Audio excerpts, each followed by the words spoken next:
Hey, Chase with EOTECH. Back out on the range for another drill of the month. This month, we are running the Haley Strategic 22422 drill. So sort of boarding house rules. Everybody gets first before anyone gets seconds. So what is 22422? Well, we got 3 targets here, actually 4, but I can't count very well. So we're gonna use these 3 on the right. We're gonna start on the left target, 2 rounds, 2 more rounds in the center, 4 here, and then coming back with 2 and finish up with 2 more. So that is a total of 12 rounds as quickly as possible. Now, what is the purpose of this drill? Because it's a very quick drill to shoot.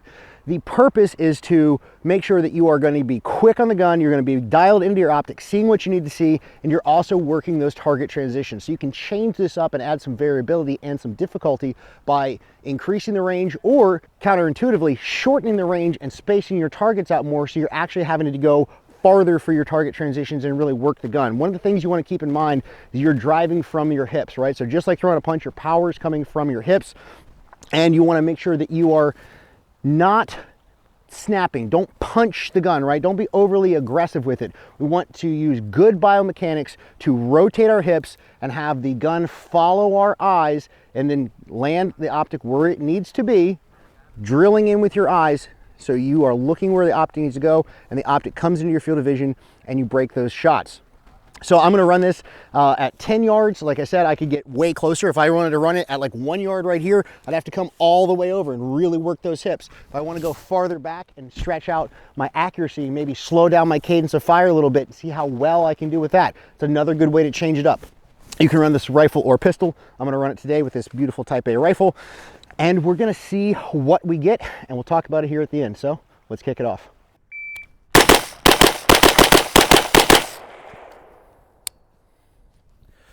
Okay, so that was a 279, 12 rounds.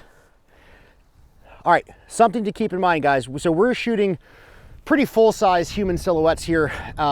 And so you've got to decide what your acceptable standard of accuracy is, right? So you can see here, I've got all the rounds here. These are my first 2 as I'm coming back. As soon as that reticle broke this plane for the A zone, I let them rip. Over here, everything's right in the center, clean, and 1, 2, 3, 4, clean again. I can obviously speed this up, right? So if I'm standing in front of this target with a rifle, especially at close range, kind of got a lot of area, you're gonna get a positive effect on target. Obviously, if I wanted to make this way harder, I could do headshots only. I could do headshots on the way back. I could do 2 in the A zone, 2 in the head on the way back, A zones on the way there. Infinite ways to change this up, to add challenge to yourself and to refine your skills. All right, so I'm gonna run it again. I'm gonna do it a little bit closer so I can really accentuate the movement of the hips, because it's really an important thing to get into your body and burn those good reps into your body for solid biomechanics. When I'm getting on the gun and I'm presenting on these targets, if I'm here, I don't wanna just push the gun over real quick, right? I want to drop this hip, I wanna sink and turn, right? And so I get my entire body, the rigid recoil abutment that is my whole body, behind the rifle the whole time, right? So you can see, like, I'm not even doing anything with this arm. It's staying right here. I can transition the gun just that way. I can go that way by sinking this leg over here, right? I am not just swinging the gun, right? I'm not trying to just turn my upper body. No, smooth, steady, lead with the eyes, let the optic follow, look where you want to shoot, and press your shots. All right, let's do it again.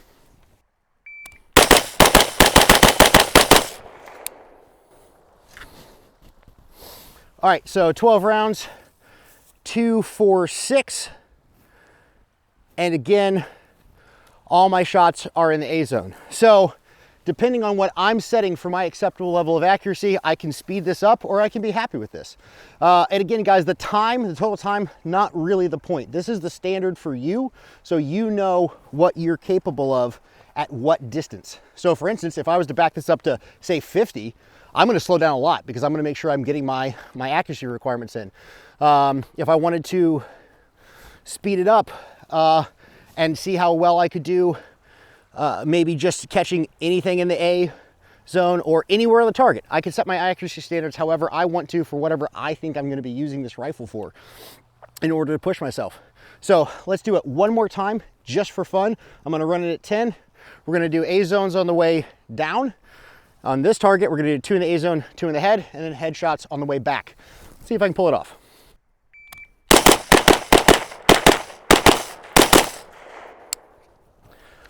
Okay, good. So I hit a little failure point, and that's great.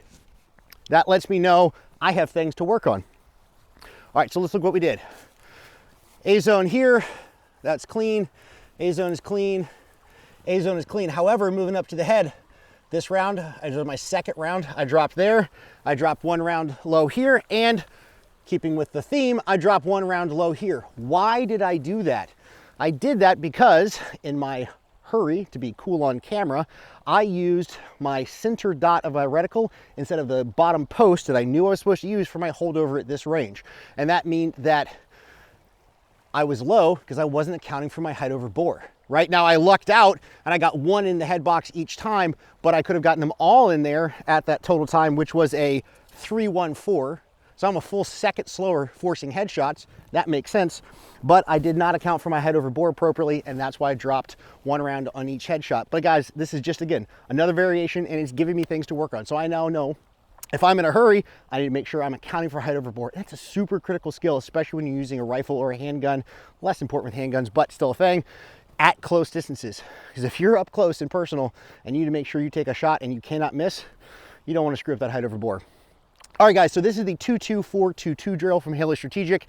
I hope you learned something. Again, this is working all kinds of good fundamentals, and just like every drill we're going to run out here, we're working a lot of different things, but you can break each drill down into its individual pieces and build those skills by themselves to improve your total aggregate skill. And that's kind of the point, right? We're just getting out there trying to be better every day. Thank you so much for watching. Train hard, live free. See you next time.